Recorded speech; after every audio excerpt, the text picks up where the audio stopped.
না, ত্রিপুরা ফুটবল অ্যাসোসিয়েশনের দ্বারা আজকে যে বি ডিভিশন খেলা শুরু হচ্ছে, আজকে দুটো ক্লাব, একটা হচ্ছে ঐক্যতান ক্লাব আর একটা হচ্ছে স্কাইলার। তো শুরু হচ্ছে, আমি আশা করি খুব সুন্দর হবে, খেলা সম্পন্ন হবে। এবং এখানে এখন দিন রাতের খেলা হয়, অনেক সুবিধা হয়ে গেছে। এখন আমাদের মাঠের খুব সমস্যা ছিল, এখন ইচ্ছা করলে অনেকে দিনেও খেলা করানো যাবে, আবার রাত্রির দিকেও খেলা করানো যাবে। এতে করে নাম্বার অফ গেমস প্রচুর হবে। এবং আপনারা সবাই জানেন যে আমরা ত্রিপুরা সরকার, আমাদের যে স্পোর্টস ডিপার্টমেন্ট আছে, সেখান থেকে আমরা চেষ্টা করছি যাতে সমস্ত জায়গায়, বিশেষ করে ফুটবলের যে ধরনের আমরা সিনথেটিক টার্ফ ফুটবল গ্রাউন্ড আমরা করছি সারা ত্রিপুরাতে, এখন প্রায় 7টা থেকে 8টার মতো হয়ে গেছে। আরও অনেক জায়গার মধ্যে আরও এই ধরনের সিনথেটিক ফুটবল টার্ফ গ্রাউন্ড হবে। এতে করে অনেক সুবিধা হয়, খেলাধুলার সুবিধা হয়। এবং ইন্টারন্যাশনালি এখন বা ন্যাশনালি বহু জায়গায় খেলতে গেলে, আগে তো এগুলো ছিল না, এখন ফ্লাড লাইট হয়ে গেছে, রাত্রিবেলাও কীভাবে খেলতে হয় এগুলোও কিন্তু এখন যারা প্লেয়ার আছে ওরা কিন্তু করতে পারছে, বুঝতে পারছে, প্র্যাকটিসও করতে পারছে।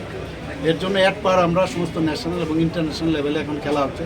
আমাদের ত্রিপুরার বিশেষ করে যারা জনজাতি সম্প্রদায়ের যারা আছেন, ছেলে মেয়েরা দুটোই, ওরা খুব ভালো কিন্তু করছে, পারফরমেন্সও বেটার। এবং তাদেরকে আরও ভালো করে ট্রেনিং, দক্ষতা নিয়ে মাননীয় প্রধানমন্ত্রীজিও বলেন সব বিষয়ে আমাদের দক্ষতা থাকা দরকার।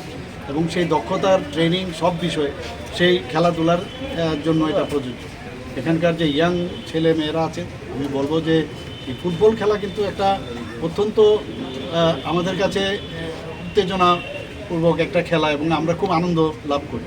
এবং খেলাধুলার মাধ্যমে আমাদের মধ্যে যে মানসিক এবং শারীরিক যে ডেভেলপমেন্ট হয়, সেটা এই বয়সে যদি থাকে এবং বেশি পরিমাণে ছেলে মেয়েরা যদি এই খেলাধুলার সাথে যুক্ত হয়, ফুটবলে যদি যুক্ত হয়, তাহলে একটা ডিসিপ্লিন কীভাবে থাকতে হয় খেলাধুলার সাথে থেকে, মানে বাস্তব জীবনেও যখন কীভাবে ডিসিপ্লিন থাকতে হয় সেটা কিন্তু ওরা শিখবে।